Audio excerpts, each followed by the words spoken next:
Oh, God, here we go. March 21st, 2025, recording the Line podcast. Matt Gurney with Jen Gerson. This is the last peacetime podcast before the writ drops, or so we're told. Prime Minister Mark Carney, how has he done his first couple of weeks in office, and how will he hold up in the campaign? There's good news and bad news for the Liberals. We're going to talk about it. Pierre Poilievre, a Conservative pivot underway. Is it going to work? I don't know. We'll talk about that too. Also, Jen is going to get us up to date on some interesting news out of Alberta. We can't tell you everything we know, but we know enough to have some fun with it. All that and more on the latest episode of the Line podcast.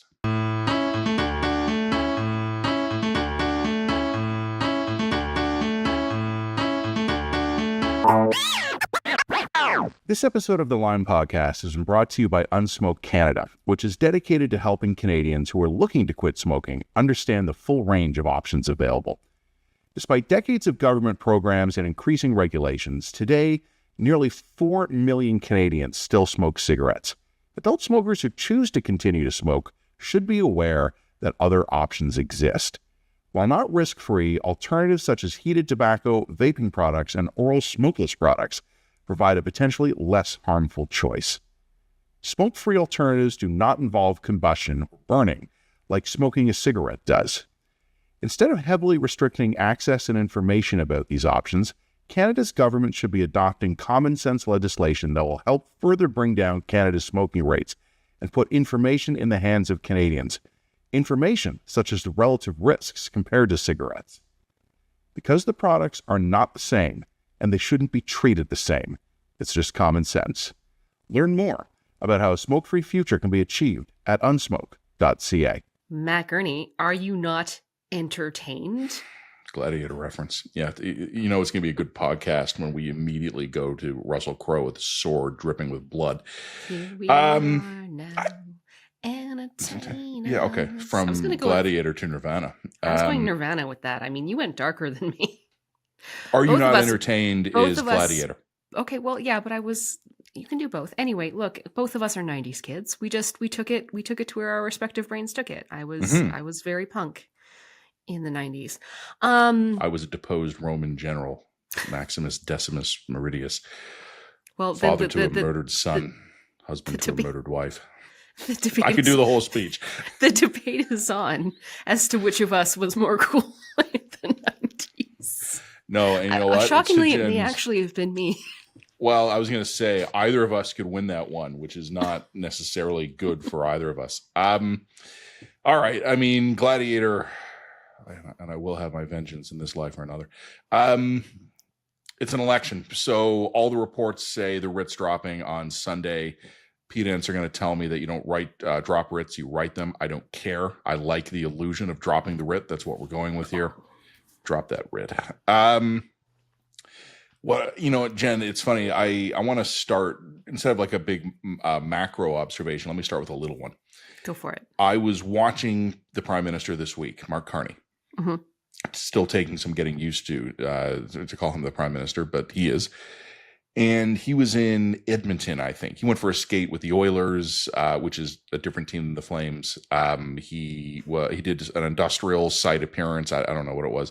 But he was answering some questions, and he got asked a question by a Western Standard reporter about the costs of his jetting around on the Air Force jet.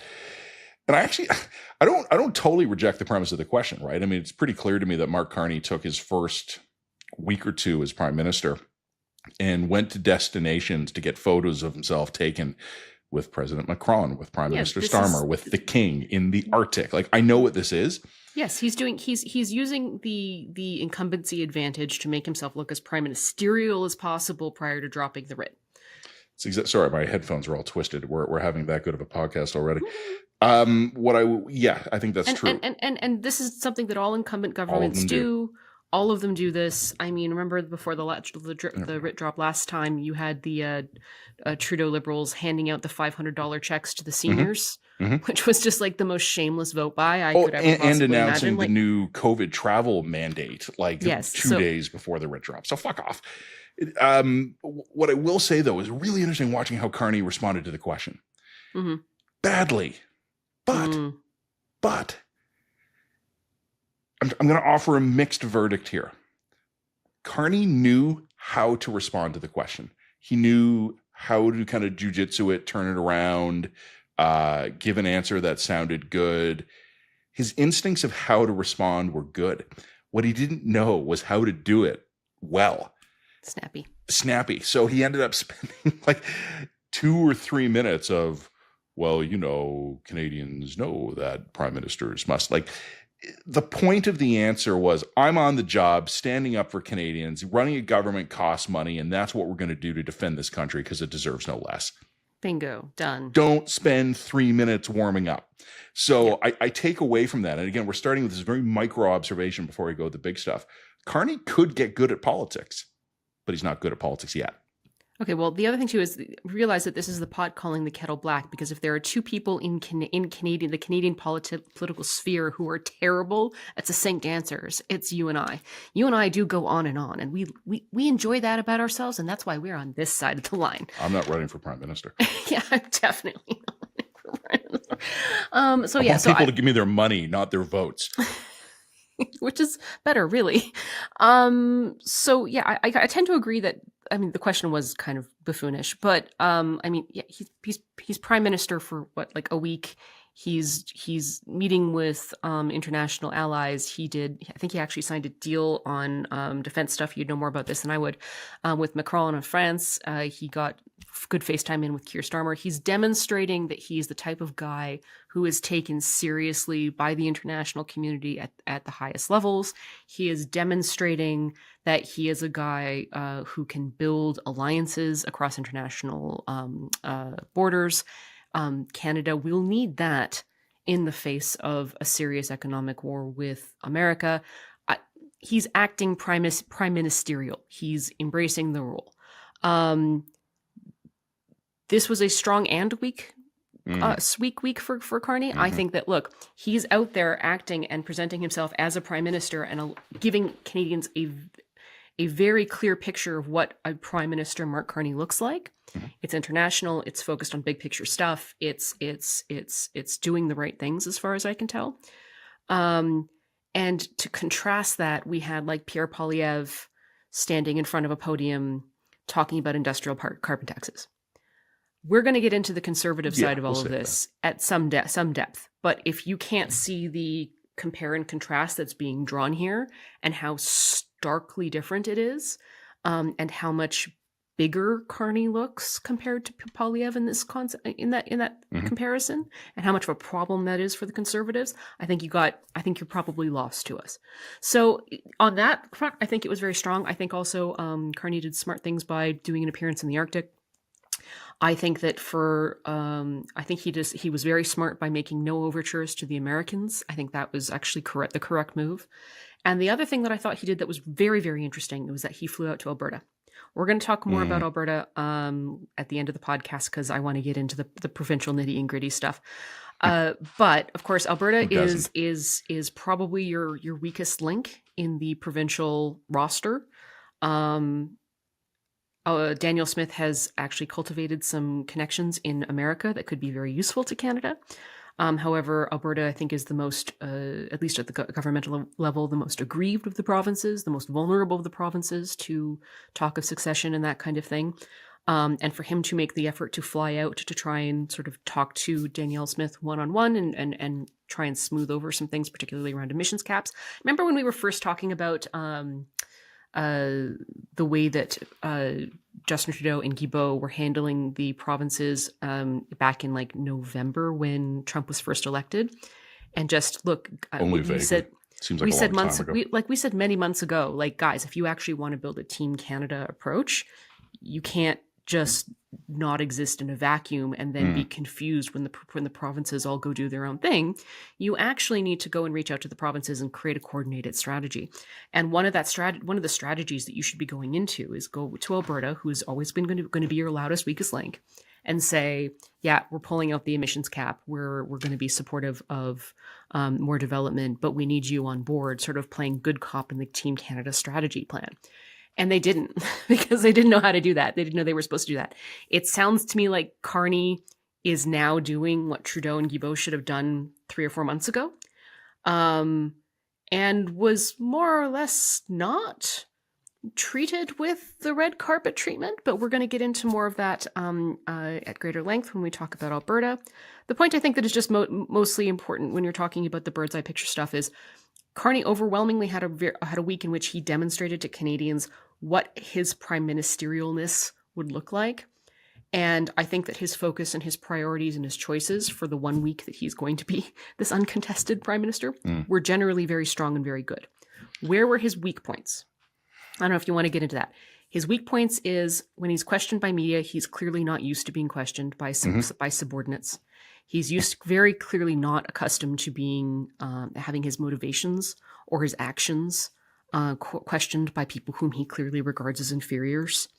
He strongly gives off the "don't you know who I am and don't you know how lucky you are to have me" energy. that I mean, potentially he can work that to his advantage, or that can absolutely bite him in the ass, because Canadians might just look at that and say, yeah, F you. Who do you think you are? So, he's got to get through fucking Carney. Well, exactly. But he's got to get it through his head that for him to serve in that role is a job of service to his community. It's not a job of, he's not doing that job, or he should not be doing that job in order to fluff his already strong resume. This is not like the crowning achievement on a long record of crowning achievements. The only reason why he should be doing that job is so that he can use the skills that he's acquired in order to be of service to the poor, lowly plebeians of this country. And that means that he has to bring down the self-regard and attitude a little bit in his approach, because I think that comes across really powerfully in some of his media interviews, and it's a weakness for him.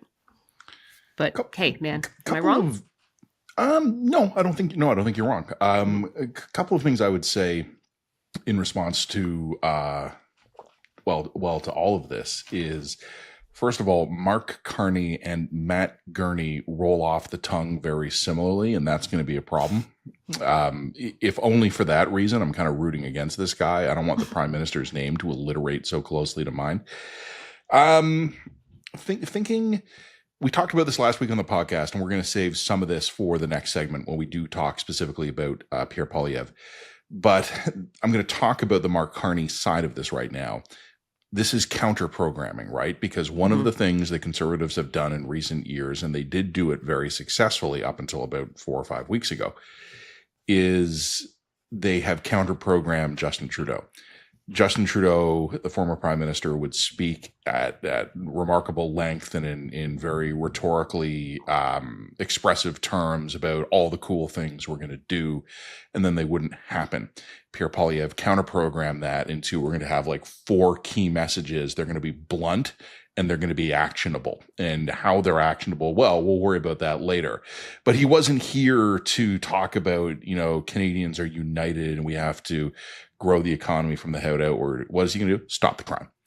And we have seen, you and I and others in this country have seen enough of Pierre Poilievre over the years, because he's been around in politics for 2 decades. I don't want this to sound like an endorsement of him. This is just a comment on him. He's a smart guy. He is a bit of a policy wonk. He knows policy. The decision to reduce everything he said to single, 3-word sentences was a communications choice to counter-program Justin Trudeau. What's happening now is Mark Carney is counter-programming Pierre Poilievre. Yeah. So, Pierre Poilievre shows up at a rally or a steel mill or whatever with his lectern with "Axe the Tax," or there's a new slogan today. It's so new I don't even know it yet. But boots, not suits. Boots, not suits. And meanwhile, Mark Carney with the king. So this is a deliberate choice here. And I don't know how it's going to go, but I do want to acknowledge, and again, I know this is I went from a minute ago saying I'm not endorsing Pierre Poilievre. I want to stress this is not a Mark Carney endorsement either. What they're doing is smart. I don't know if it's going to work. I don't know if Carney's going to faceplant.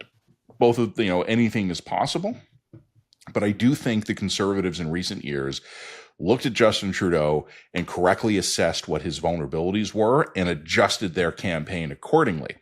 What the Liberals are now doing to Pierre Poilievre is doing the same thing. Pierre Poilievre shows up with crowds of normal Canadians and speaks in short, simple, declarative sentences. Mark Carney hangs out with the president of France and the King of England. Sorry, the United Kingdom. I don't want Epistopedans enough off already. So this is counter-programming here. Whether it works, I don't know, because I agree with you. Your assessment of Carney's vulnerabilities, I think, is accurate.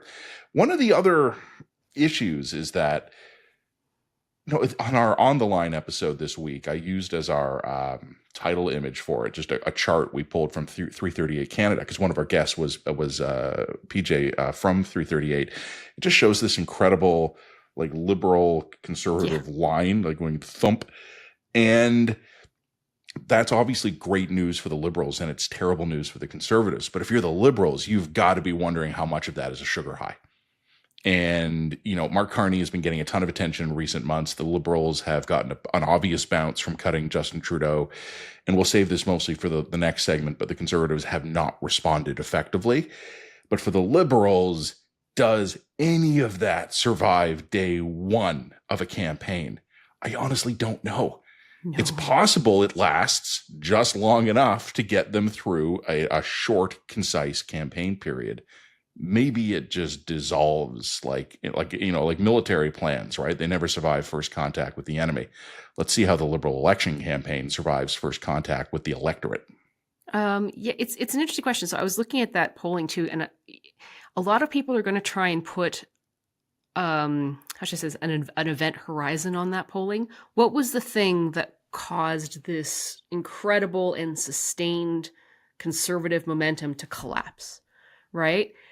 And I look at that, and the two event horizons that I put on that polling data is the election of Donald Trump and the inauguration of Donald Trump. Because when Trump was elected in November, firstly, the Conservatives were having an amazing fall. Remember, they were doing confidence motion after confidence motion after confidence motion. They were killing it. They were crushing the NDP, making them look bad.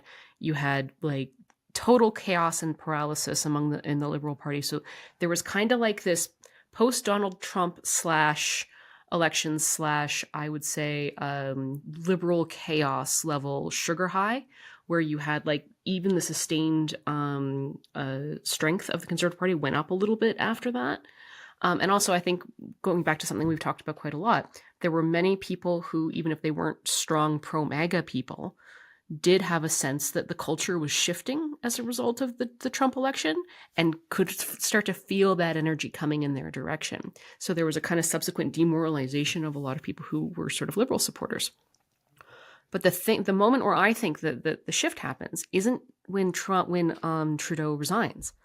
I actually think that the shift actually happens when, we can debate little items here or there. I think the shift happens when the inauguration happens. Because now all of a sudden people have to start. If Donald Trump, for example, had focused his attention on China and Mexico and was just doing crazy stuff domestically and was leaving Canada alone, I don't think there's any reason why those trajectories change. I think what starts to happen is that Donald Trump starts fixating on us repeatedly and aggressively. Yep. And that puts us on a totally different timeline. Even Maple MAGA's got to go, ooh, yeah, shoot. And they're having their own emotional responses to that. And then the rest of the country's going, shit. Firstly, we're in a weak position. Our economy's not what it needs to be. We need to totally radically reshift and retool. We need to address this threat as it is. And also, not only that, but now the threat isn't a temporary anomalous president. We're talking about a very significant shift in the geopolitical realities upon which we've governed and operated this country for a very long time. This is America making a pivot. And we need to respond in a very serious way. And then looking around and finding that the guy that they were backing, or the guy that they thought was better than Trudeau, ain't pivoting along with them. And when the question was who's better equipped to deal with Donald Trump, Justin Trudeau or Pierre Poilievre, the answer is Pierre Poilievre. When the question is who's better to deal with Donald Trump, Pierre Poilievre or Mark Carney, in the face of an environment where Trump is not screwing around anymore and is very seriously and sustainably attacking us over a period of time, all of a sudden, Pierre ain't looking so good. And I think that's the collapse. I think that's why they collapsed. I don't think that it was I don't think it was just Trudeau resigning. I think that the Conservatives had a sustained and meaningful lead for a long time that was built on more than just hatred of Justin Trudeau. I don't think that it was just an anti-Trudeau jump up bubble high. And I don't think that the collapse can be attributed solely to the hypothetical savior of Mark Carney, because Mark Carney is and still is highly untested. I think that they looked around at the guy and realized he wasn't pivoting to meet the moment. And that's when the pop went in the balloon and the faith in the guy just started to collapse really dramatically. And I think it's been collapsing dramatically for the last 3 months. And finally, we have... Oh, there's one more note before we start pivoting to talk about Pierre. But there's another thing that I did find very, very amusing this week, extremely entertaining. And like, apologies to Rosie Barton, but I'm sorry, but it was funny because I've heard nothing for years about Conservatives complaining about Rosie Barton and the CBC and how terrible the CBC is and how unfair the CBC is, and they're just all out to get us. We can't possibly have a sustainable win because the mainstream media is all out to get us. Don't get me started about that rant once again. But Carney got started, finally, now that Carney's actually doing some media, he started to get put through the paces a little bit, just a little bit, by Rosie Barton and by Stephanie Levitz, who were doing their job, challenging him on questions of conflict of interest and his blind trusts and his decisions on Brookfield, stuff that Carney is going to find uncomfortable. Yeah, deal with it, buddy. You want to be prime minister? You're going to have to deal with uncomfortable questions. This is legitimate. This is the job. But like the true Anani people, the liberal partisans and the left people who just turned on Barton and accused her of engaging in unethical conduct and how dare you and blah, blah, blah, blah. It was exactly the same thing that I've been hearing from the Conservatives about Barton and the CBC for years. I'm just laughing my ass off to hear it because I'm like, guess what, guys? It's not our job to be any of your friends. It's not my job to be Pierre's friend. It's not my job to be Carney's friend. It's not my job to be any of your friends. It's my job to be hated. We're not even good friends. Like, we'd be bad. We're terrible. Anyway. Like, are you kidding me? I barely leave my house. We're terrible human beings. You're supposed to hate us. That's fine. That's part of the job. I accept that. But no, she's doing her job. But I mean, the other thing that I think is very entertaining is that it's obvious to me that partisans, whether left or right, love it when their guy shits on the media. Of course. They just love it when their guy takes a punch at the media. And I find it extremely entertaining to watch the shoe on the other foot. I find it extremely entertaining to have a lot of people who are progressive realize that no. We're drop predators. We're the cat people who sit in the trees. Like, we're the face-eating cat people for everyone. And if you're an actual journalist, that's or an analyst or an interviewer or whatever, you should face uncomfortable questions, regardless of whether or not that journalist is sort of loosely ideologically aligned with you or not. So, good on Levitz and Barton and even the Western Standard guy who was doing what they're supposed to be doing, challenging Carney and giving him a hard time on this stuff. Now, I would say I don't think that the Brookfield stuff or the alleged conflict of interest stuff. So Carney is saying he's complying with all the ethics rules. He's put all of his assets into a blind trust. The Conservatives have been pushing him on this, saying, well, why won't you release data around your assets? All the usual thing. I don't think there's a lot here. I suspect that Carney is a very wealthy individual and he doesn't want to advertise that he's a wealthy individual because it will make him seem unrelatable to the Canadian public. I just think the picture with the king. Fair enough. But I just think that he just doesn't want to advertise how rich he is. It's okay to be a prime minister, but it's not okay to be a rich prime minister. Well, yeah, that's kind of the issue, right? But bluntly, I think that the Canadian public has built in the assumption that Carney's rich. That's fine. The other thing that I think, the Brookfield stuff that's coming out, I think that can potentially be a powerful hit because, of course, he was on the board when Brookfield moved their headquarters out of Toronto. You can pin him in attack ads on everything bad that Brookfield's ever done. It chips away at his any kind of everyman persona that he has. The problem that the Conservatives have is that I think all that's going to be built in. I think people are just going to look at Mark Carney and realize, look, he's a rich guy who has an elite resume. He's not relatable. He's a prime minister. Okay. So, the attack ads, it's not that I think that they're ineffective or that the Conservatives shouldn't run them because they have to, but none of it's disqualifying. I don't think that any of it is going to be enough to make Canadians go like, well, I'm going to rethink that Mark Carney. I didn't realize that he was rich. Oh, I didn't realize that he was an ordinarily rich man who, had a leadership role at a giant corporation that did things. Corporations do things I don't like. Wow, breaking news. I just don't think any of it, unless you get him personally on some kind of ethics challenge or ethics issue. But even then, I would remind the Conservatives that, the former prime minister failed multiple ethics investigations and people continued and kept winning elections. So, it's like we wrote in our dispatch last week, like hypocrisy is not a deal breaker for the Canadian voters. It isn't. Maybe it should be, but it's not. It should be, and I wish we took ethics way more seriously. I mean, to my mind, I think Trudeau disqualified himself as prime minister after the SNC-Lavalin. Yeah. But, that's for the Canadian public to decide, and I just don't think there's going to be enough there to disqualify him as prime minister in the minds of the Canadian public. So attack away, but I don't think that they're going to be able to spike the football on that one. We probably should move over to talking about the Conservatives, but there actually is one thing to insert here. And I'm bending the rules a little bit because this was supposed to be where we're talking about the Liberals, but I actually want to talk about the NDP for a minute. Mm-hmm. Because, Jen, you were talking about triggering events in the polls, and you talked about the inauguration, the Mar-a-Lago dinner, which we later found out involved the first known mention of Governor Trudeau, 51st state, et cetera, et cetera. And then Mr. Trump comes into office and begins the sustained pressure. I think they should be our glorious and precious 51st state, and so on and so on. And then you talk about those polling lines going yep and just kind of meeting. Yep. One of the other things we do need to discuss, though, is the complete obliteration of the NDP.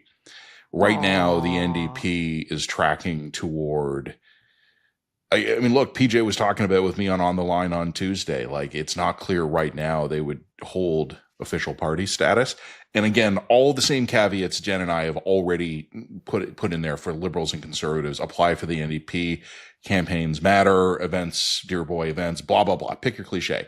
But right now, the Carney or Liberal revival, whatever we want to call it, is being driven as much as anything else by a collapse of New Democrats.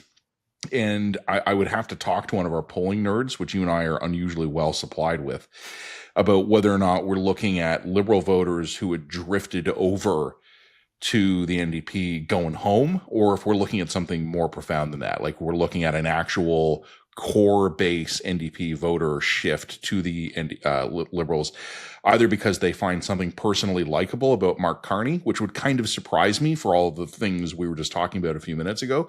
It makes more sense to me if that's what's happening, that it's a stop Pierre Poilievre rallying effect, and that there were NDP voters who really, really wanted to stop Poilievre, but could not line up behind Justin Trudeau, who have the ability, maybe not an enthusiasm, but an ability to line up behind Mark Carney. So I was talking with some buddies this week, just shooting the shit, having a beer. One of the things that came up as we were gaming scenarios for the election, because this is apparently how I relax with friends. With about 1 billion possible options being conceivable, one of the interesting ones is to Jen, to your point a minute ago about something happens to Carney that actually does damage his reputation, something on the personal front or the business front or some political flop that is not the stuff that's already baked in. So it's not I'm rich. It's not I move jobs. It's something new and unexpected. If it's something that benefits the Conservatives, okay, the Conservatives will be glad for that. If it's something that benefits the NDP, the Conservatives will be fucking ecstatic for that. Because if something comes out about Carney or the Liberals that drives some of these current would-be Liberal voters back to the NDP, that might be the only way Poilievre has a real shot at actually getting to a majority.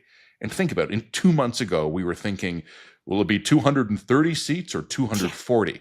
Now we're talking about how if a very specific thing goes exactly right for the Conservatives, they have a shot at a majority here. So who knows? Not making any predictions, but we wrote years ago, and I remember the specific dispatch where we wrote it, where it was CASA or SACA. We never really settled on an acronym for that, but the confidence CASA, agreement. The confidence and supply agreement. Or is it agreement. the supply and confidence agreement? The nerds never really settled SACA. that. I'm going to go with CASA. CASA is better than SACA. I think so too. SACA. CASA, it's home in Spanish. CASA. There you go. Come on, home. Viens a mi casa. We talked about at length at the time. Mate, you know what happens to the junior parties? Like Ontario NDP, British Lib Dems. It doesn't end well. And now the NDP, again, barring something pretty spectacular, is looking at a wipeout. Like, might lose official status. And in exchange for that, you got a mediocre dental care program and you subsidize birth control and insulin. And I'm not saying that's nothing, guys. I'm really not. I know that's going to make a difference for people. But was it worth your party? Not for me to say. All right, we're going to come back because we are going to... we got some things to say about the Conservatives. I think we have some things to say about the Conservatives, Matt. We'll share feelings. We'll have some sharing of some feelings about the Conservatives. Come back after you like and subscribe, and check us out at www.ReadTheLine.ca. For hundreds of communities across Canada, forestry is a lifeline, supporting 200,000 workers, $87 billion in annual revenues, and $37 billion in exports, $29 billion to the United States. But it's more than just a driver of our economy. It's key to addressing some of our biggest challenges. We need an action plan for our forest sector and its employees, one that will help build the homes we need with Canadian wood, reduce the risk of wildfires, and create more family-supporting jobs right here at home. To learn more about what forestry can do for Canada, visit forestryforthefuture.ca. So, Matt, prior to the break, we were speaking about the NDP. Mm-hmm. I've always had like a reigning theory about the NDP, the deep psychology of an NDP supporter. Do you want to hear it, or shall I reiterate it? No. I'd love to hear it. But I will also say, of all the partisans I actually know, they're the ones I like the most. Oh, absolutely. Yes, I absolutely completely agree with that. I like NDP partisans just fine. For the record, though, if you are a partisan and I know you, don't consider yourself tagged by that. No matter what your party is, I love you. But in aggregate, the NDP are my favorites. Yeah, that's right. We're not talking about individuals here. We're talking about an aggregate. But my theory about the NDP is that fundamentally it attracts nice people. And it attracts nice people who are much more concerned with being kind of ideologically pure than of actually governing, and who actually constantly self-sabotage their capacity to govern because they don't want the responsibilities that come along with the messy compromises of being in power. So, like, I sort of see them as like really nice people who can't help but self-sabotage because actually they don't really want to run things, because they know if they run things, they have to like make choices and feel icky inside. And it's, I don't really want to do that. This has kind of always been my theory of the NDP. And it's why, even though I think that they have policies that do generally broadly align with where a lot of Canadians sit, they can never seem to totally secure the deal. They don't, I think in their hearts of hearts and their deep shadow selves, they don't actually want to secure the deal, because they would want to, they want to just be nice people. They want to be good people, not powerful people. Not being good at politics is a hindrance in politics. Yeah, it's a problem. But I'm starting to suspect that there's an analogous kind of shadow problem among the Conservatives. Okay. I have a very open mind, but go on. I sort of think that they have a similar problem. The Conservatives tend to attract people who aren't nice, but who are deeply sort of intellectually committed to their positions, and people who don't necessarily want to damage their own inner arguments, and so therefore would rather consistently self-sabotage and lose and maintain their own intellectual purity rather than risk allowing their intellectual commitments to run face first against the reality of politics. That's my theory of this party. For a lot of reasons, it's a good thing that my inner monologue is not broadcast onto the screen as some sort of like ticker. Better for me, better for my family, better for you, better for everyone. But if I was capable of beaming my inner monologue onto the screen as a ticker, when Jen was saying Conservatives attract people that are less nice, I was thinking, okay, I need to send this person a card and this person a card and that person a card. Got to maintain those source relations. Actual response, not in ticker form. I agree. And, okay. And I think this is something we were talking about a little bit last week, and we talked about it a bit in the Dispatch. The Conservatives don't necessarily want to win elections. They want to win the kind of elections they want to fight. No, they don't want to win elections. They want to win the debate. Both the internal debate and the external debate and the hypothetical debate and the meta debate. Like, I think that's kind of where they live. They kind of live all in their heads, and they want to win the fight. They want to win like the debate, not necessarily hold power. I think they want to hold power, and I think they want to win elections, but the Liberals want to win them more. Clearly. Yeah, clearly. So, I mean, just purely, and this is not me saying the Conservatives are better people. This is me saying they're worse tacticians. But the Liberals on a tactical level are prepared to do something as absolutely shameless as put out a statement and an ad campaign lauding Mark Carney canceling the carbon tax. For getting it done. Yeah. That is something that in almost any other field of human endeavor or any personal relationship, if someone did that, you would actually think they were a sociopath.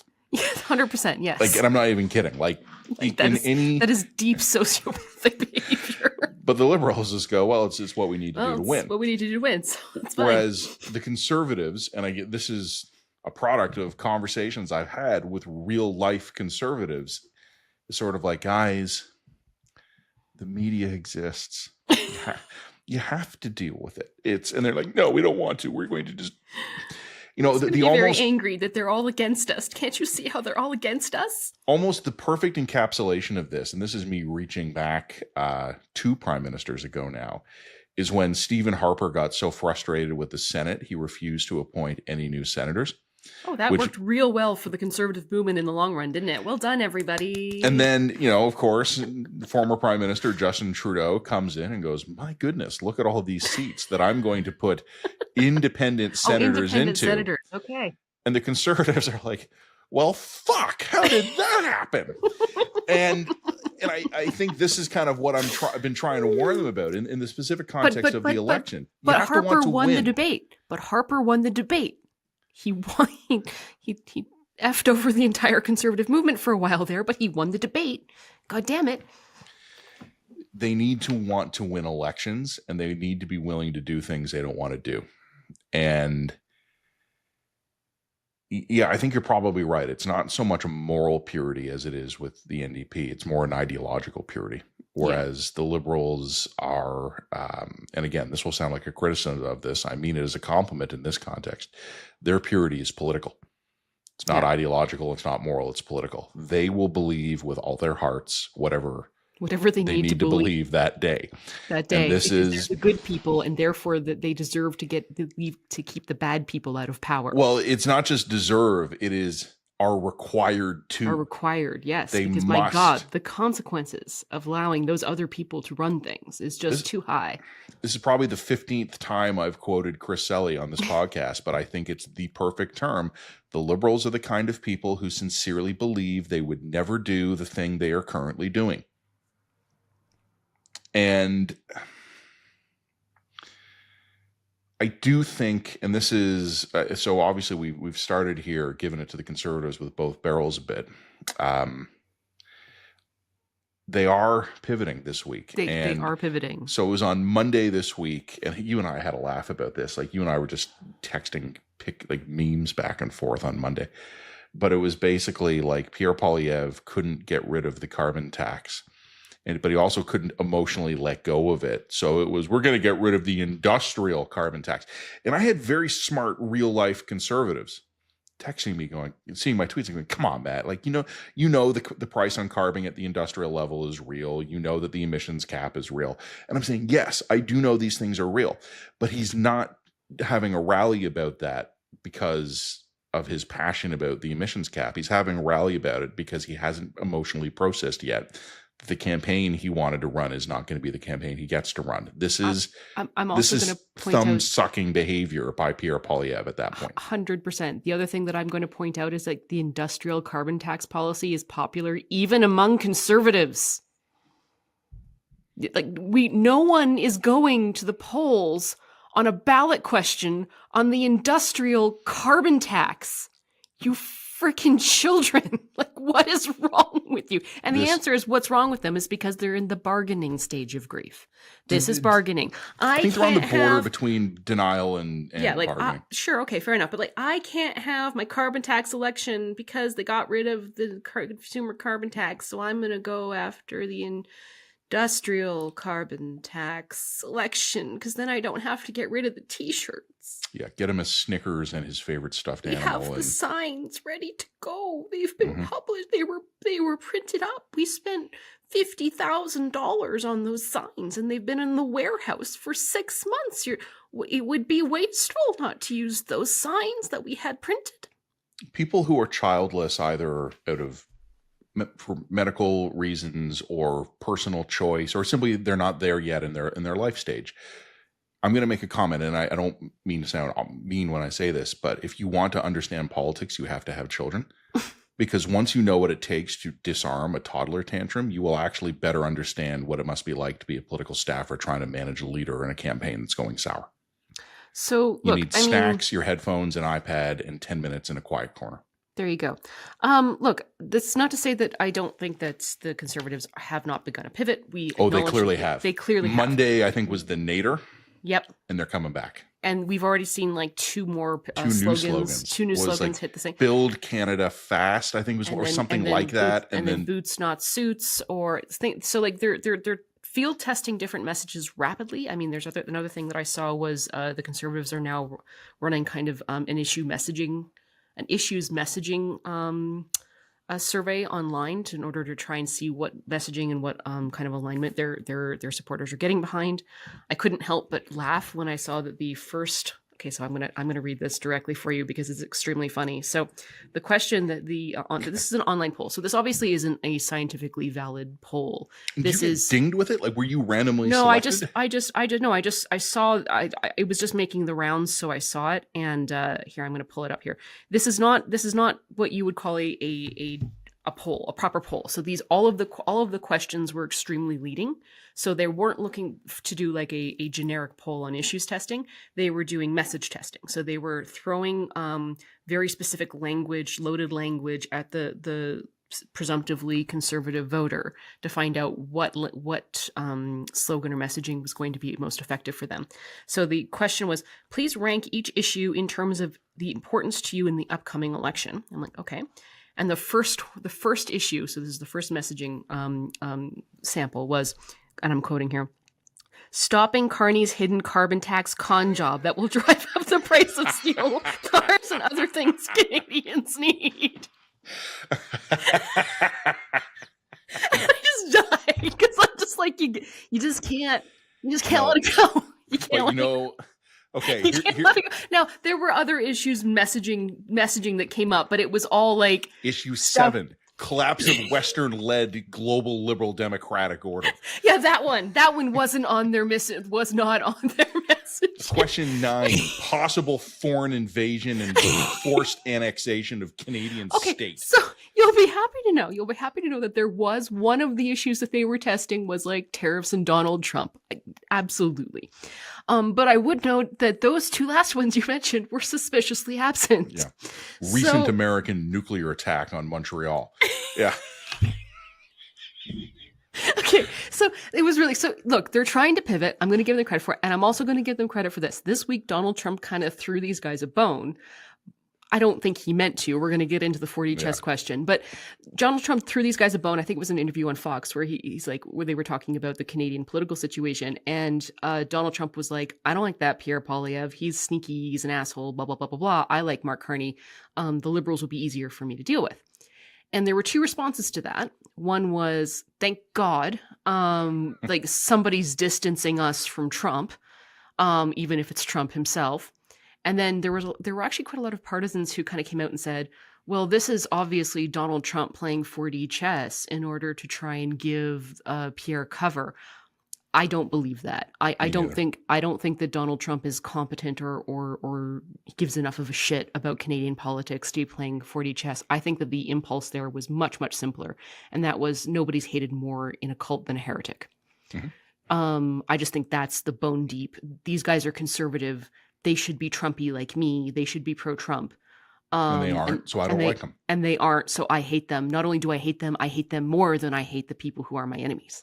Yeah. Right? This is like, you run into this in cults all the time, right? Like it's one thing to be an apostate, so it's one thing to be an atheist. It's another thing to be an apostate, right? Like it's another thing to be somebody who is indoctrinated in the cult. Heretics have it worse than infidels. That's right. Infidels often don't have it great. Yeah. So I think that's the mentality that's happening there. I don't think there's anything more complicated to it. But I would say this, is that I think Pierre's response to that has a real potential to land among the majority of Canadians. And Pierre's response to that was essentially, see, I told you, Donald Trump wants Mark Carney because Mark Carney's weak. Mm-hmm. Yeah. I think that is a much, much stronger sort of attack on Mark Carney than sneaky Carney. Weak Carney is a more effective attack. Now, I think that particular attack is going to need consistency and repetition to I think that's exactly it. Yeah. Yeah. So I wrote a column for the Star this week. I was asked to basically give some advice to the Conservatives on this one. And there's no better way to do that in the Toronto Star.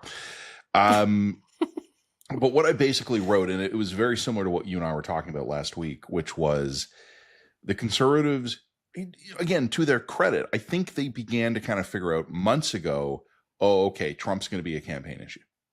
So, and their response was, okay, so let's do a speech and let's have some tweets.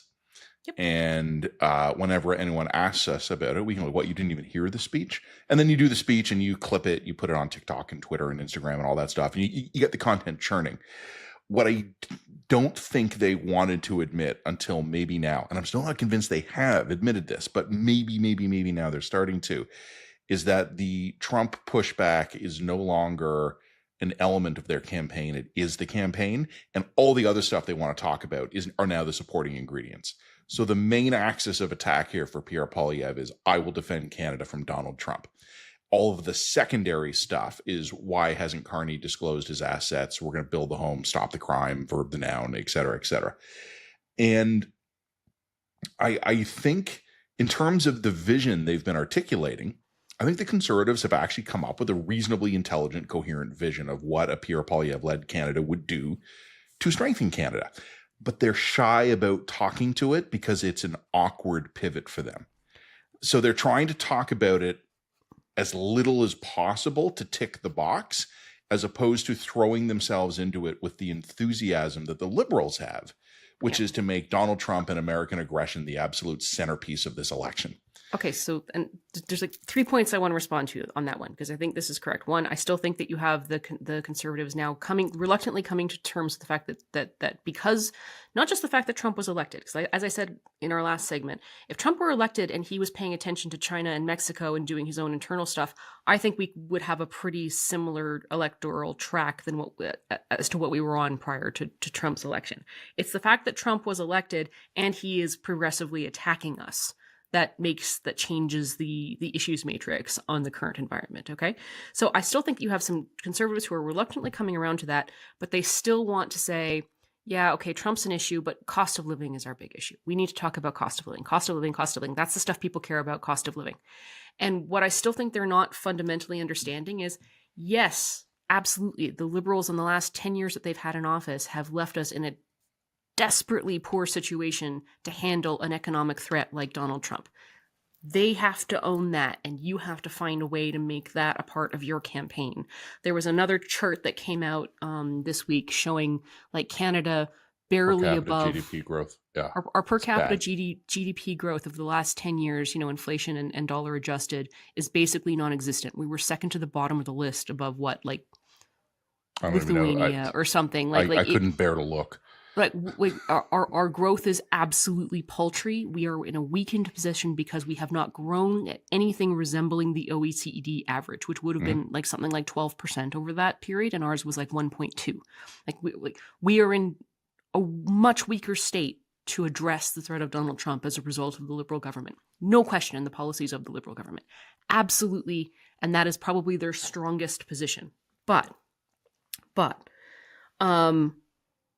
one of the problems that they're going to run into, and so cost of living is an issue, absolutely. The problems they're going to run into is that they're looking back at the last war, and I'm looking back at where the puck is going. And where the puck is going is that all of those growth and cost of living issues are going to get monumentally, if not catastrophically worse, because of Donald Trump. Because of Donald Trump. Yeah. Yep. And I think that that's where most other people are looking. They're looking at this going like, things are bad now. And the Liberals got things to a place where they're bad now. Sorry, there's sirens in the background. You can just take that as you can take that as a metaphor for the Conservatives at this point if you want. But like, yeah, no question.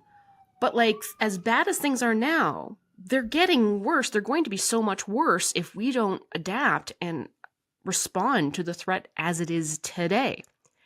And that seems to be the connection that's not getting fused here. And the problem that I have with this is that, okay, so I'm listening to Pierre make this pivot, and I think he's making a strong comparison case. So he's saying weak Carney, weak Carney, weak Carney. I think that's actually a strong attack for him, but it's only going to be effective if he can pair it with not just acknowledging that Trump is going to probably be the pivot question or some version of Trump, like who is going to be best equipped to handle the crisis of economy that is brought on by Donald Trump and the last 10 years of useless economic laggardliness. Yeah.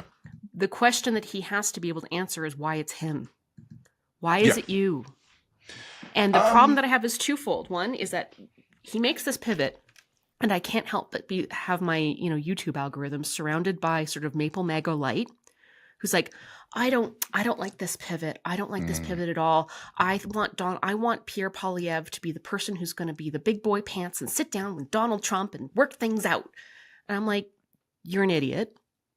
Secondly, I'm sorry to break this to you, but Maple MAGA light, that's not even a majority of the Conservative Party.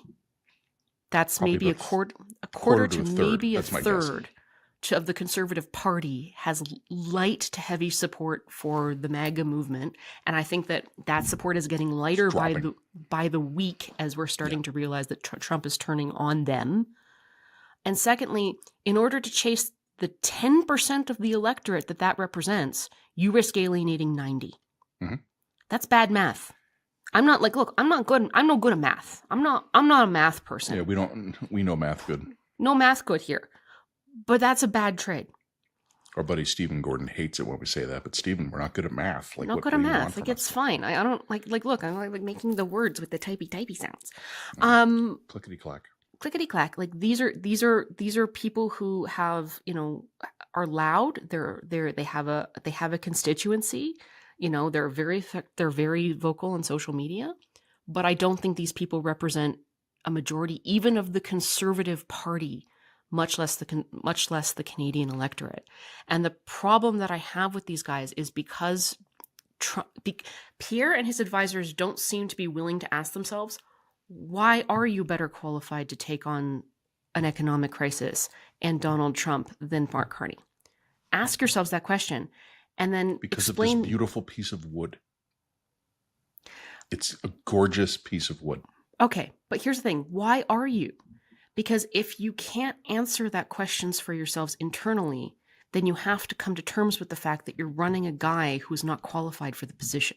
They're going to unleash powerful paychecks. But that's what these guys don't seem to understand, is that by failing to be willing to even answer that question internally and externally, they are actively disqualifying themselves for this position.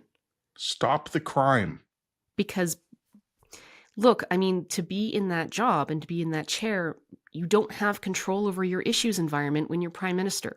You don't have control over it. You need someone who can recognize crisis as it hits and respond to it. What's this guy going to do when the next pandemic hits? What's this guy going to do when tanks roll up to the border? I already said they're going to unleash powerful paychecks. They're going to bring it home. if all you're presenting to me as your agent of change is someone who's more bunker bound and more insulated and more wrapped up in like what the minority of his own base is interested in than in what's best for Canadians and what Canadians need to see from him, then he is actively disqualifying himself for the role by failing to answer that question for himself. What makes him better qualified to deal with Donald Trump than Mark Carney? And the funny thing is, I can answer that question for him. Oh, you know what? I can too. And I think I'm gonna take a strafing run at them in a minute, but I actually want to say something nice about them first. I like to mix it up a little bit. Yeah, you right? like to do the sandwich. Lure them in. It's a sandwich. Nice thing, mean thing, nice. Like you lean in for the kiss and then you punch them. This is why we have you start the podcast and then I'm in the middle and then you sort of end the podcast. We're like a sandwich. Yeah, no, and if anything, I'm known for my charm. But here I actually am going to say something nice for the Conservatives here. One of the things I began to see this week, and I don't know, maybe I'm projecting. Maybe this is my hopes rather than my intellect talking here. But for the first time this week, I began to get the sense that the Conservatives are starting to fuse their messaging into like a synthesized whole. And I know that sounds very buzzwordy, and I apologize. Normally we mock politicians when they synergize the efficiencies and stuff, but nonsense. We're all about synergizing the efficiencies here. We are going to synergize the shit out of the optimized efficiencies. That's our pledge to you.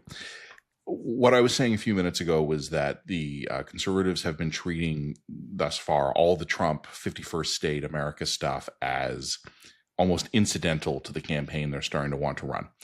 What I'm beginning to see this week, maybe, is them figuring out it's actually the same fucking campaign. And what you've got to do is you've got to basically say all the verbing, the nouns, building the homes, stopping the crime, whatever, axe the tax is gone. There was another one I'm forgetting right now. But you do all these. Boots, not suits. Boots, not suits.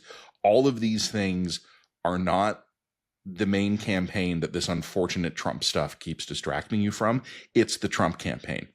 I am going to make Canada strong after the Liberals made it weak. We're going to unleash the paychecks, build the homes, stop the crime, verb all the other nouns to make Canada strong again so that we can stand up to Donald Trump. And I was scrolling this morning just for fun. You know me, I'm all about having a good time. I was scrolling this morning through Pierre Poilievre's Twitter feed.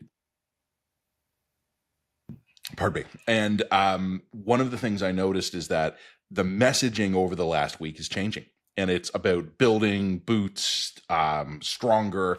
But one of the things I noticed this morning, and maybe there's been more tweets since then, the listeners and the viewers know we record these a couple hours before they're released. The first time was an explicit reference to doing it because of the Americans in a Poilievre tweet. And it was subtle. It wasn't as aggressive as I think it needs to be, but it was. And doing these things will reduce our dependence on the United States.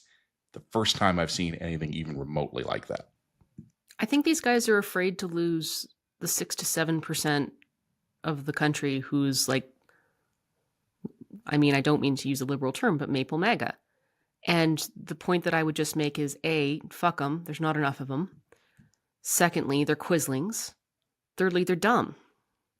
So you want, like, they're an absolute anchor dragging you down. And if you chase them, or if you appease them, or if you're building a strategy around the 7%, the 7 to 10% of the electorate, you're going to lose the 90. Yeah. It's just, I don't know. I'm not saying I'm math good. I don't math good. It seems like bad math. Yeah, but you know what we're getting into here. And you know you can afford, you could have afforded to lose them because you had 40, 45. Like, you had the winning coalition here, and you're going to let and then you're going to let the 7% drag you down. Like, you know why they're going to do it though? Well, because they want to be intellectually pure. More than that. I mean, yes, but I'm going to explain what Jen just said, but with more words. And we're going to maximize your podcast value here. This is why we're not politicians. We're terrible at this. It's one of the reasons. We talked in the first segment about counter-programming, right? Mm-hmm. Pierre Poilievre decoded Justin Trudeau, played the opposite defeated Justin Trudeau. And let's be honest about that. Pierre Poilievre defeated Justin Trudeau. The voters never got their verdict on that, but Pierre Poilievre chased Justin Trudeau out of office, and he won on the carbon tax. Yeah, which chased his chief legacy policy out with him. Like, whatever Carney got it done. No, Pierre Poilievre got that done. Whatever the ultimate result of the next election, Pierre Poilievre decisively defeated Justin Trudeau on the field of political battle. Yeah. Okay. Mark Carney is now counter-programming Pierre Poilievre. We talked about that in the first segment. One of the problems, and I'm repeating myself from last week, but I have to hit this point again because it's exactly germane to what Jen is talking about now. Pierre Poilievre is not just trying to counter-program Justin Trudeau. He's not now just trying to figure out how to counter-program Mark Carney. He's still trying to counter-program Erin O'Toole.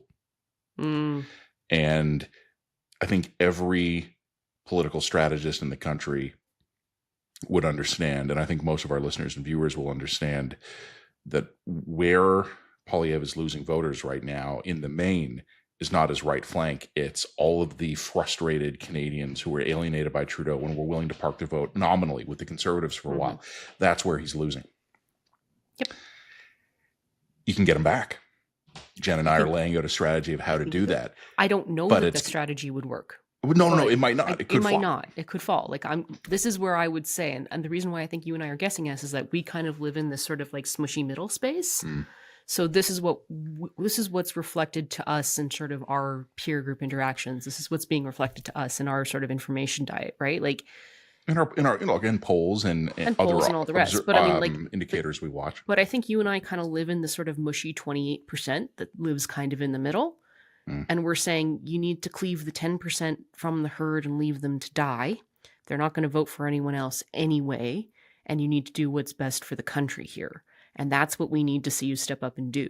I don't know if Poilievre and his key advisors, maybe one or two key advisors in particular, I don't know if they have built themselves the emotional and psychological permission structure to do what Erin O'Toole would have done and win.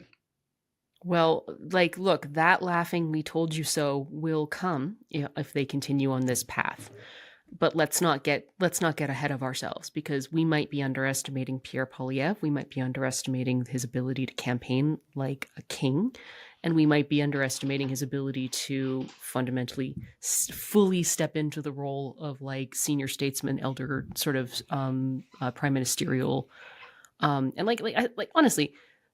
Maybe the answer he needs to give is something to the effect of, you need to be a little Trumpy to take on Trump. Maybe the answer he needs to give is like something to the effect of, Mark Carney has a highly admirable CV and he's done, he's demonstrated that he can do these tours with Macron, who by the way is on his way out, and Keir Starmer, who by the way is becoming rapidly unpopular. Deeply unpopular, yeah.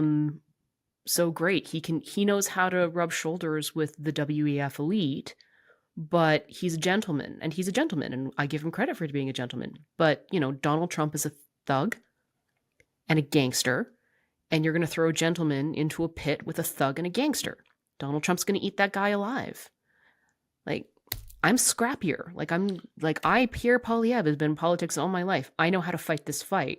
And sometimes you need someone who's a little Trumpied out Trump.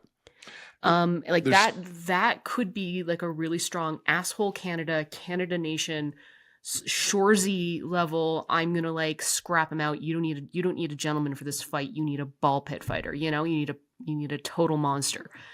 I could the US see that Canada energy. hockey game where 3 fights broke out immediately. Yeah, like I could see that energy absolutely working for Pierre. But I think so far he's been afraid to unleash it because he's afraid of alienating a minority flank in his base. And he might also just not be able to give himself the permission to do what Erin O'Toole would have done.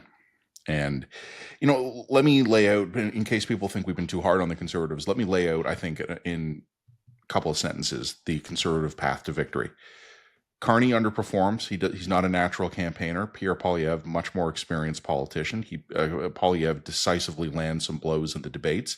Carney disappoints. Maybe 1 or 2 international events happen and people start slamming Carney for having called this election. And, it's very easy for me to see 3 or 4% of the voters swinging back to Pierre Poilievre if he runs an aggressive campaign, if he ticks a couple of boxes, if he keeps going on the path he's going on right now, which is boots, not suits, break our dependence from America. My conservative friends, I think you need to sharpen that message a bit more. I see what you're trying to do there. You're still being cute. Stop it. Be blunt. Do what the liberals would do. But I'm starting to see this pivot. If this pivot continues, and if Carney has not even a lot of bad luck, even just a little bit of bad luck, and if the Conservatives get 3 or 4 points back in a campaign, and if the NDP get 2 or 3 points back, there is a path there for a Conservative majority. That's it. That's how they can win this. Sure. As I said, I really don't like making predictions on this podcast because they always blow up in our face. Well, they always blow up in our face. Sometimes within a matter of hours. Yeah, but also, like, I want to reiterate this point again. We don't make predictions on this podcast. We don't make predictions. We're trying to give you an analytical lay of the land based on the limited, very imperfect information that we have today, right now, right? Events, man, like, they happen. I said last week, like, did I think that it was possible for the Conservatives to blow a sustained 20-point lead on a basic no-name? No, I did not think that was possible. I did not think that was possible several weeks ago. I'm astonished by the degree to which that was possible. It's fun, though. It makes this podcast way more interesting. But the thing that I would say to my own defense is that I listened to your online podcast with Philippe last week, and he said, like, I've never seen anything like this following polls for 20 years. Mm. Like, this is historically unprecedented collapse in the polling. And I would also point out, if you just looked at the lines, Jen, if you just looked at the lines, you would think something specific and spectacular had happened. Like Pierre Poilievre had. I made this joke in the Star already. I'm recycling my own jokes here. That polling chart looks to me like Pierre Poilievre accidentally mentioned in the middle of a press conference that he was, as a side gig, a second in command for Al Qaeda. like it's up there. And like as I said, I we've done our best to try and explain why we think that's happened. But like that's crazy once in a century stuff. And the other thing I'd point out, you can't attribute that to the idea that Mark Carney is a superstar, is the Connor McDavid of Canadian politics. So far, he hasn't blown it. He's been competent, but he's not amazing. He isn't. So no, the Conservatives are being defeated by a fairly you're blowing this. Mediocre rookie. Yeah, you're being defeated by a mediocre rookie. You're blowing this. You're blowing this politically in messaging. Like it's pretty amazing. Now, as I said, I think that they've started to pivot. I think some of the lines that they're starting to take, that they're message testing. So one of those lanes I think will prove to be stronger for them. So I don't rule them out. I really don't. I think anything can happen in a campaign. And I really do think anything can happen in a campaign. To your point about just the unpredictability of it, it's just worth remembering the last time a Canadian Prime Minister called an early election, his announcement got derailed by the fall of Kabul to the Taliban. Yeah. What's going to happen Sunday? Well, the other one I would just say is, like, I don't think you can rule out the possibility that what if, like, Pierre and Mark go into a debate and Carney just kills him? Or the opposite. Either could happen. Like, either could happen. But I think the money's going to be on Pierre to outwit Carney in a debate, because he's just got way more QP experience, way more debate experience. The last time that they went up on like a debate on committee, I think Pierre ate him alive, and that made the rounds.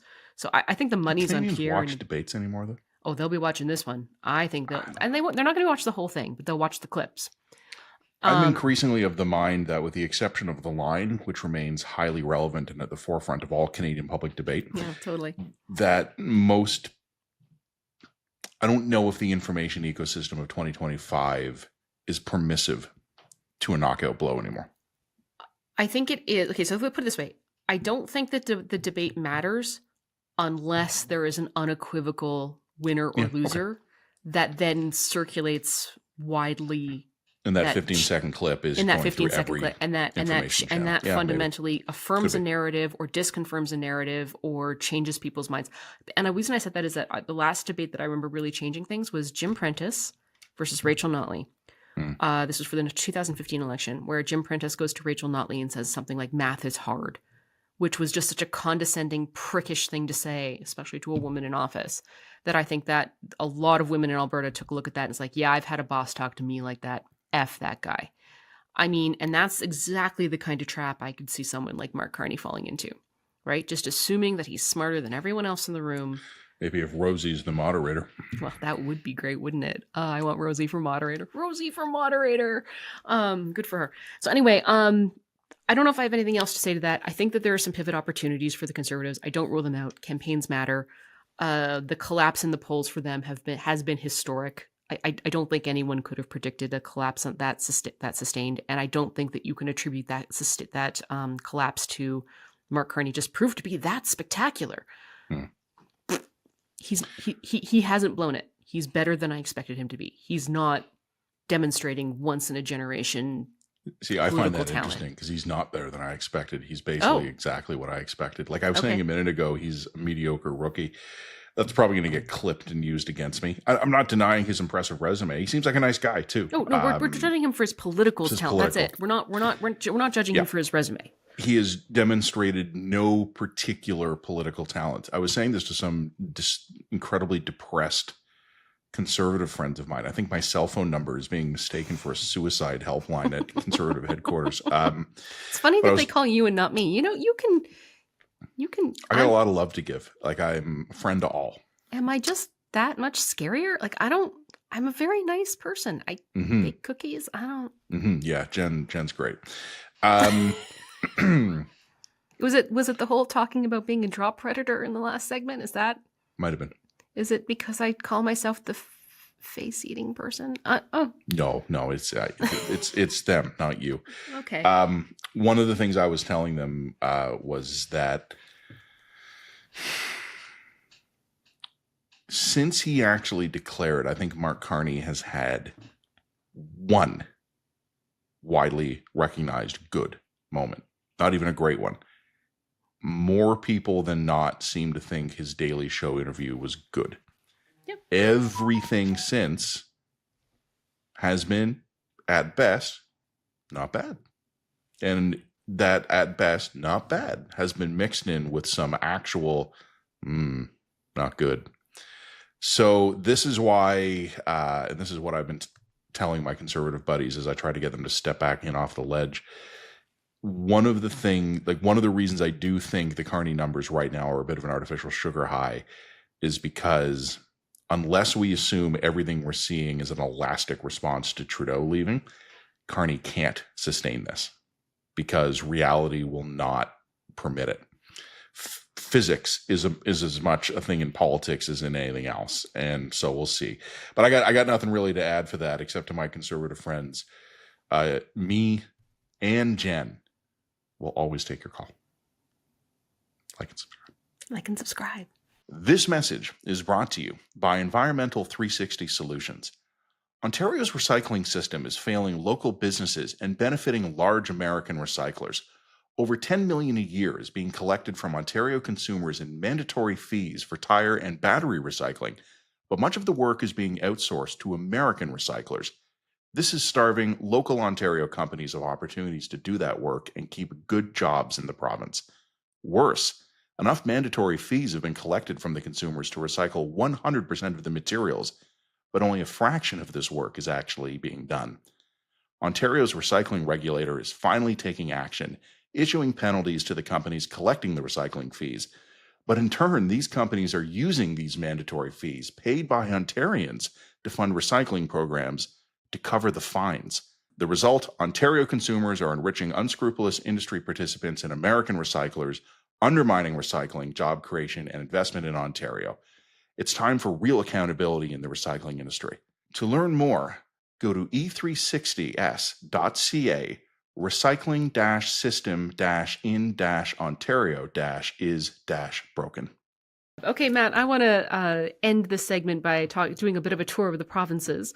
I don't know if you want to talk a little bit about Doug Ford this week, but I definitely wanted to talk about what's happening in Alberta.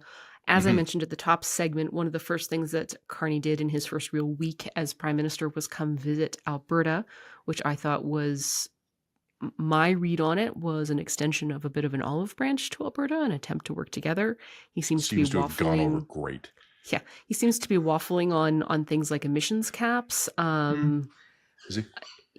Yeah, so his environmental minister said is not waffling, but he kind of had a bit of a waffly statement on emissions caps. Look, if I were coming into Alberta as Carney, I would want to use the emissions caps as a carrot and or a stick. So I would be like, hey, I'm open to having this discussion about emissions caps. Let's have a conversation about what your experience has been in the United States. I'd like to work with you. That would be kind of my approach if I were him. Mm-hmm. I don't know what his approach was when he was there. I don't know what went pear-shaped. It kind of sounded like it wasn't perhaps the most productive conversation, but I don't know. And the reason why I say that is because right after the conversation was over, you have Danielle Smith issuing a bunch of demands and the emissions caps, NC 69. We want all of the pipelines everywhere all at once. And, if you don't, you're flirting with a national unity crisis. I want to talk about this supposed national unity crisis for a second here, because unless the national unity crisis exists in Danielle Smith's comment section, I'm not seeing it. Now, I want to be real careful here because I do think that there is a path to a national unity crisis from where we are today. I think there is a plausible path to that crisis. If we see another Liberal government, and we see that Liberal government come down hard on Alberta on emissions caps and no pipelines anymore, and we're going to shut off the oil to screw the Americans. Like, if we see them do stuff of that nature, I think there's a very good chance that you could stoke this kind of nascent, underlying, long simmering resentment, and you could see that growing up. I think that if you were to also have a premier who would be very sympathetic to a national unity crisis, we could see more of that energy foment. At the height of Wexit, for example, I think the sort of underlying support for a hypothetical separation movement was as high as like 30% in Alberta. And, I covered Wexit. I did articles on Wexit. The thing that I would point out is even when Wexit was an active going concern, like it was a real political movement in the party that could generate some support, it never really made the jump to the normies. It just didn't. Like, even when they were hosting rallies and like hundreds of people were showing up to these Wexit rallies, there was energy there. It was also kind of, MAGA coded as well. They were like the Make America Great Again style sort of hats, but sort of coded to Wexit. So this is a thing. There is this underlying movement that absolutely can be tapped into, but it kind of disappeared after COVID. The energy kind of got sucked out of it. Do I think that you could see a return to that in a perfect storm kind of scenario? Yes, I absolutely do think that that's a possibility. And I do think that, anything that a future Liberal government does has to take that possibility into consideration. Wexit, when it was at its high, was not a mainstream movement. It still very much was in a fairly political fringe kind of space. It never really totally made the jump into Normieville. Could something like Wexit make the jump into Normieville in a perfect storm scenario in the near future? Yes, of course, that's a possibility. Right now, though, no. That's not a normie thing that normie people talk about. The normies are not clamoring for an out. The sort of people who are talking about there was an individual, for example, that took out some ads at the Western Standard saying, "Tell Danielle that we want to join the Americans." I reached out to that guy. He got back to me. That was not a guy who I would describe as having a whole lot of social capital. There are some people who, for example, wanted to host a delegation down to the United States. Again, these are not people who are highly credible or powerful within Alberta politics. So these people exist, absolutely. I am very confident saying, just from the anecdotal data that I have, that this is still very much a fringe thing. And in fact, I think that the support for Wexit, again, I'm relying on anecdotal data here, the support for succession and separation from the Wexit peak has gone down.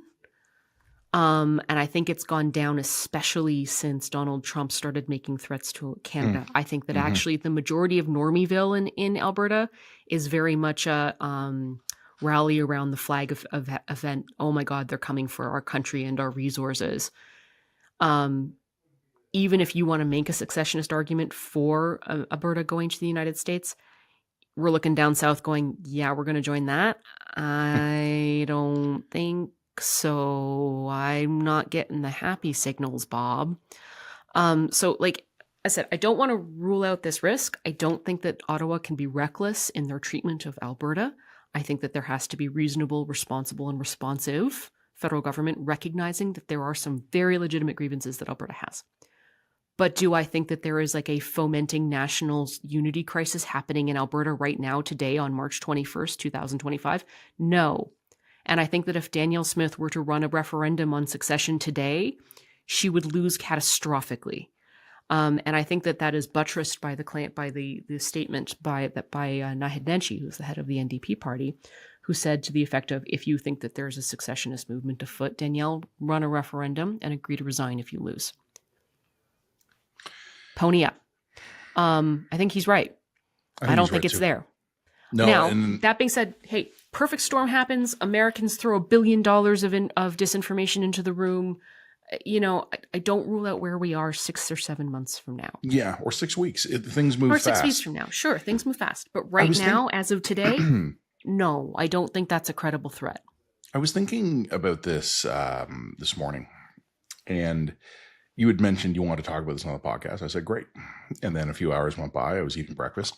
And I was thinking about something I saw shortly after Mr. Trump was reelected in November of last year. I was at the hockey rink with my son, and a young man walked in, wide-eyed and clearly self-conscious, wearing a MAGA hat in Midtown Toronto. And at the time, and you and I spoke about this on some of our podcasts at the time, there was much more open embrace of Trump in Canada in Trump 2 than Trump 1. And there was also much more muted protest in both Canada and especially the United States to Trump 2 than Trump 1.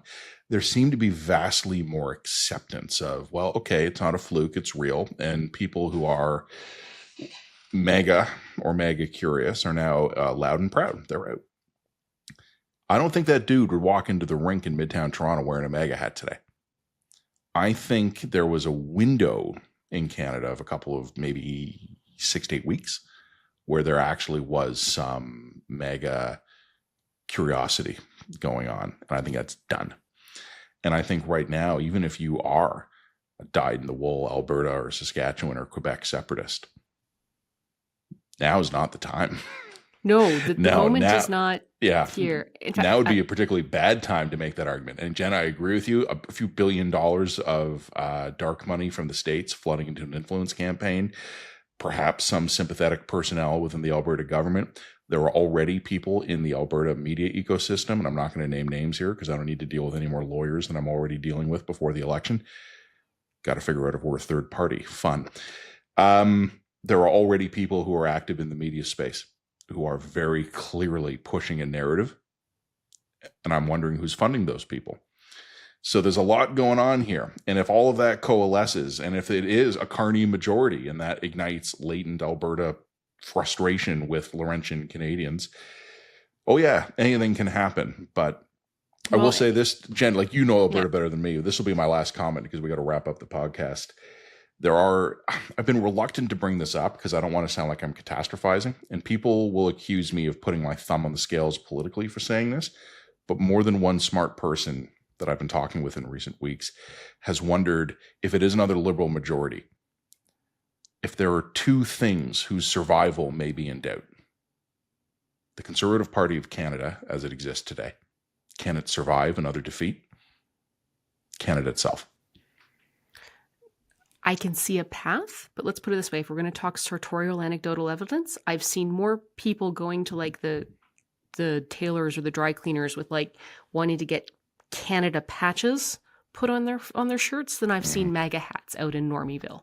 Yeah, so, you know, today. I'm not going to talk about what happens in like the depths of like a rural UCP nomination meeting. Like, but that's a very self-selecting crowd. Yeah.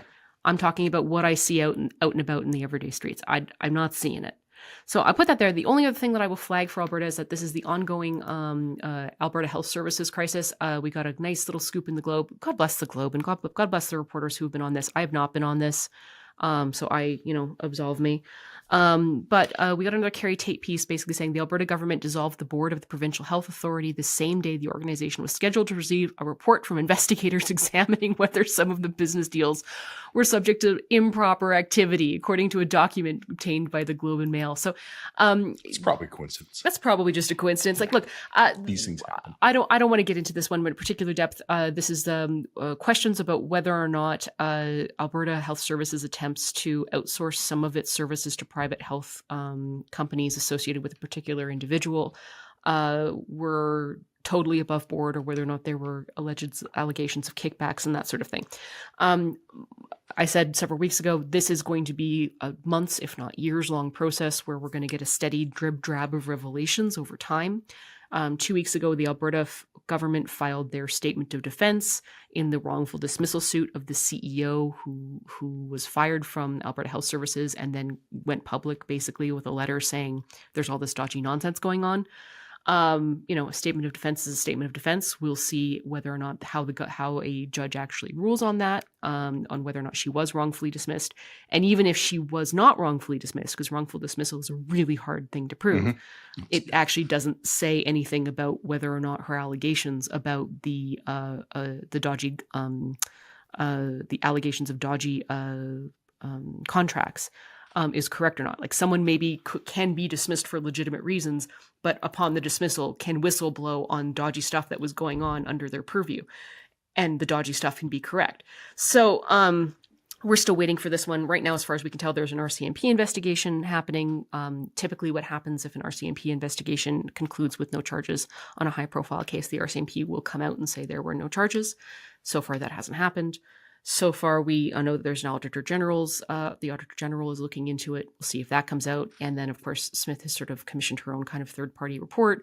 We'll see how that goes. We also know from that Globe report that there was an internal report that started to report on it. And accordingly to the Globe and Mail, the internal report was stopped, which not the greatest look. So as I said, this is a long simmering, long festering scandal, and I think we're only still just starting to begin to see what might be there under the iceberg. So just paying attention to it. That's all. I haven't done any original investigative report work on it, but I will flag this for anybody who's interested. Carrie Tate at the Globe and Mail has done a really good job. The other person I would probably flag people to was like The Breakdown, is a very independent sort of lefty organization. They're typical sort of trash tankies. But that's fine. Everybody's allowed to be what they are. And they're being actively sued by one of the individuals involved. If you go down to theBreakdown.ca, they will lay their case out as they see fit. And if you want to support them, they will give you coordinates for how you can support them. I'm a big firm believer that people shouldn't be sued for doing journalism. And I believe that's true for us. And I think that's true for trash tankies as well. So go check them out as well. There's been some really great original work that I have not been able to do, but I can only direct you to people who have done the work better than I have. So Jen, Globe and Mail, breakdown.ca. There you go. This is why people call me, not you. Why? What did I do? What did I do now? I believe we should support the trash tankies. My phone rings, Jen. Okay, we've got like a minute here before I do think we should support the trash tankies, man. Yeah, no, we don't doubt your sincerity. No one ever doubts my sincerity. No one ever doubts that. You leave them no option. No option to doubt my sincerity. So here, let me recap 3 other provinces worth of news in less than 90 seconds, and then we're going to say goodbye. Toronto Star reporting this week, which has now been denied by Doug Ford, but frankly, I believe it, is that Pierre Poilievre reached out to Doug Ford on Monday to offer extremely belated congratulations on his recent election win and to ask for help. And Doug said no. Doug says, I am going to help you by voting for my local Conservative because I always do, but I'm not going to help you in the election. And this brought to mind an expression I heard years ago. When you're on top of the world, don't piss. And Poilievre has been on top of the world for 3 years. And I don't know if he cultivated all those relationships that he maybe should have been. I'm not going to say anything about BC, except encouraging everybody to go check out the piece by Rob Shaw we published earlier this week about a pretty egregious power grab coming out of the BC legislature.